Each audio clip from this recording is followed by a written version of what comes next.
Hello. Welcome to Release Your Wings. I'm Dan Bagley, and I'm interviewing once again Shireen Chada. Hi, Shireen. Hi, Dan. We have an interesting topic, and it is finding solutions, or more clearly, the path of solutions. Do sometimes you find that you're just butting your head against the wall again and again and again? We're going to discuss some ways to get on the path of solutions rather than the path of problems. So, give me a quick answer on how to jump on that path, because everybody wants to do that. Just by wanting it. Do you think that's enough, really? Mm-hmm. Wanting it badly enough to make a change? Because I'm thinking that most of the time, each of us in our professions we get calls from people saying, I've got a problem, talk to me. Right. About how to do it. And if it were easy without creating too much internal conflict, I'm guessing they would have already done it. No, think? actually it's very easy. They don't want to do it. If they don't want to. And I get so many calls, especially these days, about people, I want to talk about this or that, and I want to see if I can get out of this. I want peace. So I'm thinking if they're saying they want peace of mind, that they're looking for a solution. Mm-hmm. But what I've noticed is that there are people who want attention, and then there are people who want help. And it's natural for all of us to want attention. Right. But we have to move from wanting attention to wanting help. Yeah. Well, one of the things I find, now you're being approached as a spiritual leader. I'm being approached as a business coach.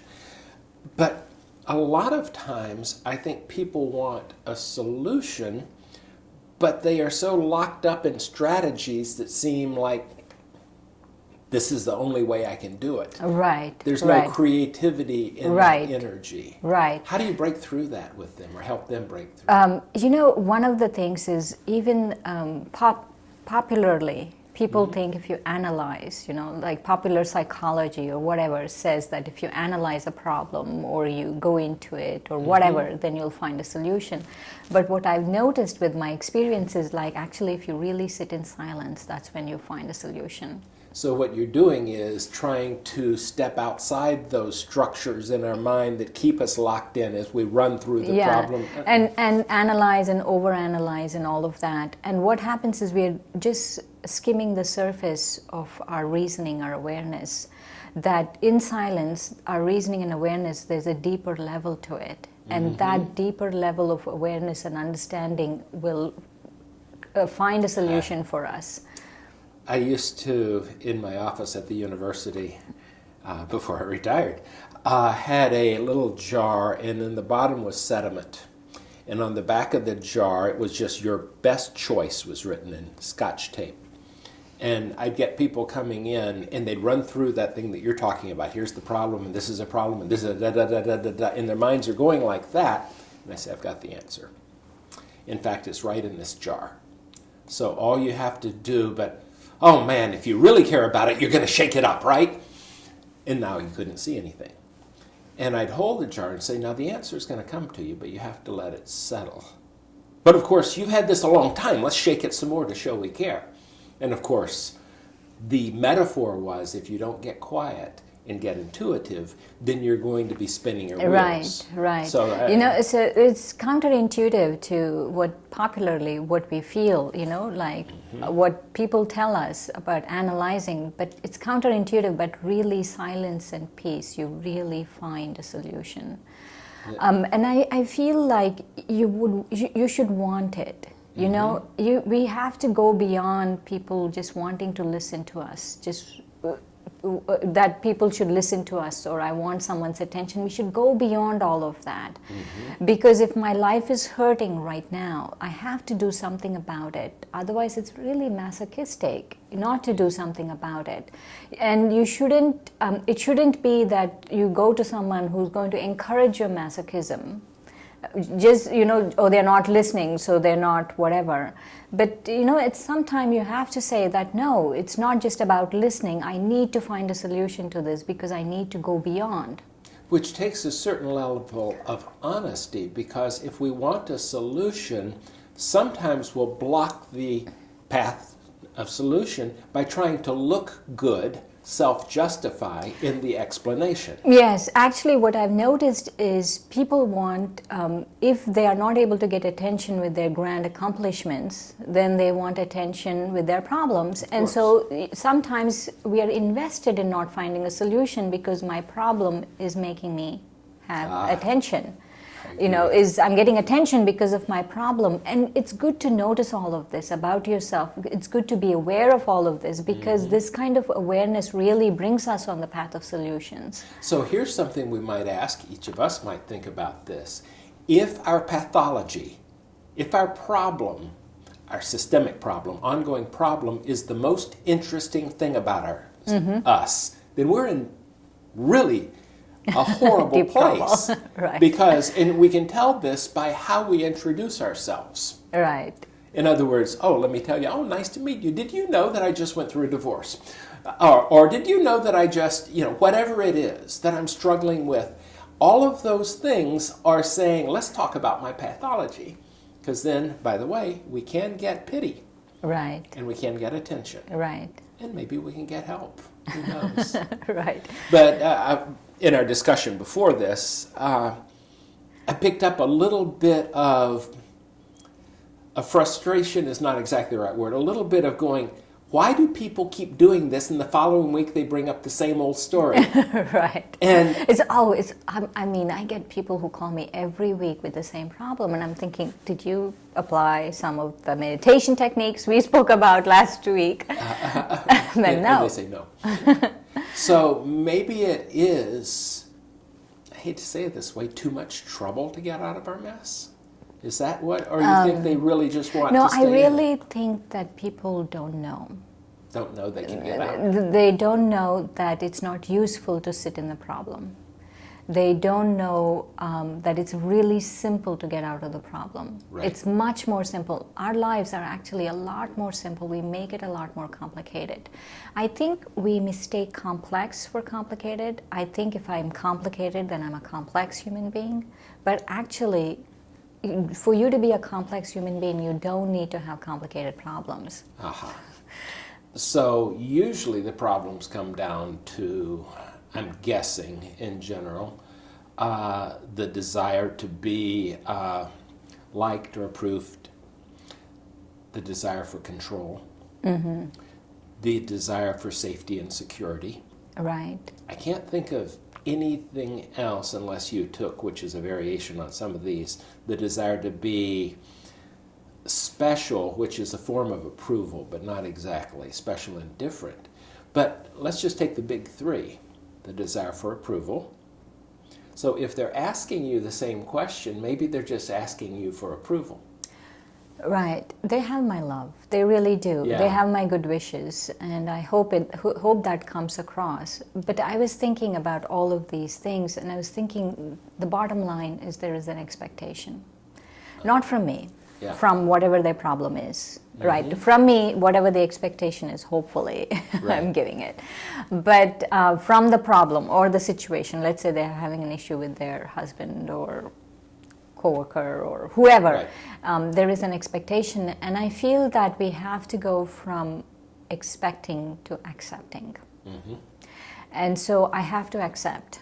The person is like this, and I have to accept. So I feel that we have to change that word expect to accept. I agree. And if I accept, then the solution will come easy. And what is their role in this? Do they have to accept the situation? How is Yes, that working? also not just accept the person, accept the situation, accept all of the players in the situation, everything. Accept their role in the situation, because none of us are really innocent in these things. Absolutely. Accept their role in the situation, expecting, and just accept. They should accept, and we should accept in doing this. Yeah, I'm always a little amazed when I hear someone relaying one of these stories, and they'll say, I know what they were thinking. And I'm going, wow. Your pain makes you clairvoyant. You know what they're thinking. And of course, we're making up stuff all the time. Right. In fact, we're often making up the construction that holds our problem together. Right. the role of meditation is sometimes we can loosen the structures. Deconstruct, yes. Yeah, we can deconstruct it. Right. Discreate of sorts. Right. You know, the few things in meditations that really help in finding the path of solutions is, one is that I am a soul and that God is the soul. And also this thing that I'm a spiritual being, whatever is going on is part of the physical world, that to go beyond that and to just be that soul, just be that point of light and remember God as a point of light. That's one thing. And the other thing is there's a lot of taking things personally. This is mine. Or taking things, this is what they think about me, or this is what's happening to me. Right. It's a lot of that going on, and to really not take it personally. If something's done, for example, let's say, recently someone came and told me that their husband cheated on them. It's not about you. Yes, it feels very personal and it hurts a lot, but why are you taking it so personally? It's a reflection on him and what he wants out of life. And so I'm not saying it's right or wrong, whatever. Right. But it's that's probably not the way to strengthen a relationship. Exactly. So that's about him. It's not about you. So we take a lot of that personally. And so to remember that, not only to remember, to put a full stop, to put a period. Yeah. And that's what meditation really helps you, just put a period. So I just thought of a different way of looking at this, and that is when they're coming to you with the problem of something their spouse did, the question underneath the question is, how do I get them to behave and not to have done that, which is an impossibility. How do I make him not have done this? Right, but it's already it's done. It's done. There is no way out of that. And this sounds like, I'll blame the victim, but how do I get peace within the reality of what has happened, is what I hear you saying. Right. And the other thing I've noticed is, for us, we have our scripture and we call it the Murli. For us, it's a living document. And every time I want a solution, right, I pick any Murli, any page, anything, and I read it. And I always find a solution. Always, because I'm going back to the wisdom that's in there. And so my invitation to all our viewers is that pick whatever faith tradition you're from, pick your scripture, read a few paragraphs, you will find a solution. Of course, they could come and listen to the Brahma Kumari's Murli and find a solution. I really find solutions. Any day I have a question, I have a problem, I just get up and that day I read the Murli and I find a solution to it. I find a similar thing. I have 21 values that in my meditation, most meditations, sometime in the 20 to 60 minutes I'm meditating, it will occur to me to just go through the values. And in a funny way, I look at it as helping me become who I need to be. It really isn't to solve a problem. It is just the values will give me strength to see things in a different light. Right. Which is, once again, seeing things in a different light may be the path of solutions, looking at it differently. Yeah, the lens is different. Yeah. Also, very often I believe that we have pain, something happens, and then to protect ourselves, we have these goggles we put on. And there are pain goggles, and then something that looks like it. Someone's about to, are they judging me? I put on my pain goggles, because I was reminded when I was embarrassed in junior high school, or whenever the thing is, when we are in that outfit of seeing it through that lens, then it's very hard to get out because we're being that little kid. Once again, meditation is a way to break out of the story. Break out of the story, to really, I feel, sometimes I think we don't value peace and silence enough. There's a love that is created in peace and silence, and that love really finds solutions. Right.